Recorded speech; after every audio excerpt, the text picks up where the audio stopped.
Assalamualaikum, salam sejahtera, mutakhir edisi petang. Bertemu kita kembali di Sabah Hits Online TV. Saya Irashina Ihram. Kita ke tajuk utama. Seorang parah, 2 kenderaan bertembung. Peralatan sekolah dijangka naik harga. Projek pemulihan tanaman kelapa matak. Sebuah projek pemulihan tanaman kelapa matak dan kelapa bariti berhasil tinggi telah dilaksanakan sejak tahun 2019 sehingga tahun 2021 di negeri Sabah. Hasil daripada projek ini dijangka akan keluar pada tahun ini. Projek tersebut berlokasi di Kampung Pekan Lama, Kota Marudu dengan keluasan 8 hektar dan dianggarkan mencecah hasil pendapatan sebanyak 192,000 setahun dan 16,000 sebulan, manakala anggaran bagi hasil tanaman pula ia sebanyak 96,000 biji dalam setahun menjelang tahun 2025.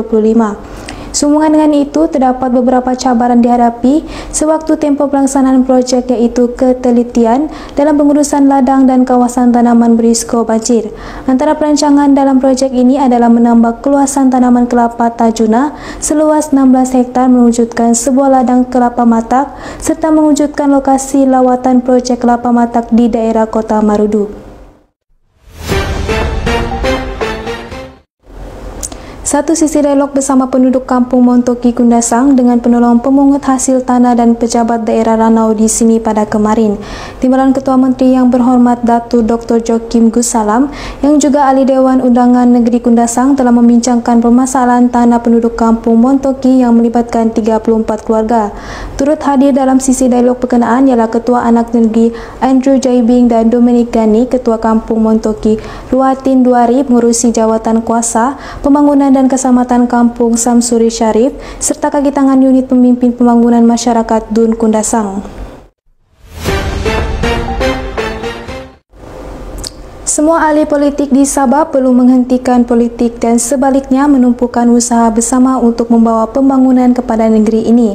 Ahli Dewan Undangan Negeri Kiulu, Datuk Johnston Bangkuai berkata, pergaduhan politik yang berterusan hanya akan mengakibatkan wakil rakyat hilang tumpuan fokus untuk menjayakan agenda memajukan rakyat. Selain itu, pada majlis penyerahan bakul makanan yang disumbangkan oleh seorang dermawan kepada keluarga yang memerlukan di Balai Raya Kampung Poring di sini pada kemarin, beliau turut menyumbangkan pelitup muka, peralatan pengesan suhu badan dan sanitasi kepada 11 rumah ibadat di kawasan itu. Ujarnya, kerajaan negeri GRS di bawah kepimpinan Ketua Menteri Datuk Seri Panglima Haji Haji Nur sentiasa prihatin terhadap keperluan rakyat seperti yang terbukti daripada 2 juta yang diperuntukkan kepada setiap kawasan Dewan Undangan Negeri pada tahun ini. Harga peralatan sekolah dan alat tulis telah meningkat sehingga 30% dengan berikutan kos pengantaran yang lebih tinggi dan pengaruh pertukaran mata wang. Presiden Bersatu Alat Tulis dan Penjual Buku Sabah Michael Chin berkata, peniaga alat tulis tidak mempunyai pilihan selain menyemak semula harga mereka kerana kos semakin meningkat. Kos pengantaran antarabangsa dan domestik telah meningkat dengan ketara yang menyebabkan harga alat tulis dan bahan mentah juga semakin meningkat. Selain itu, pelbagai jenis alat tulis produk berasaskan plastik akan mengalami kenaikan harga yang lebih ketara. Ia berkata perbelanjaan ibu bapa pasti terjejas selepas 2 tahun hidup dalam pandemik COVID-19 ini. Ujarnya, pengusaha akan berusaha untuk mengekalkan harga pada paras yang munasabah bagi stok sedia ada tetapi tidak mempunyai pilihan selain menyemak semula harga bagi barangan baharu.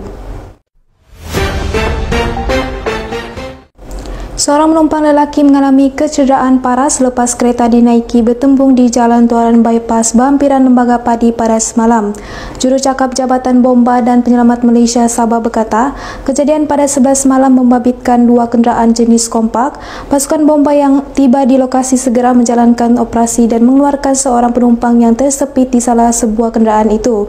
Beliau berkata mangsa yang parah diberikan rawatan awal oleh EMRA sebelum dihantar ke Hospital Queen Elizabeth bagi mendapatkan rawatan selanjutnya. 2 individu pemandu kenderaan hanya mengalami kecederaan ringan sahaja. Hendak seribu daya, tak hendak seribu dali. Saya Irashina Ihram, Sabah Hits Online TV.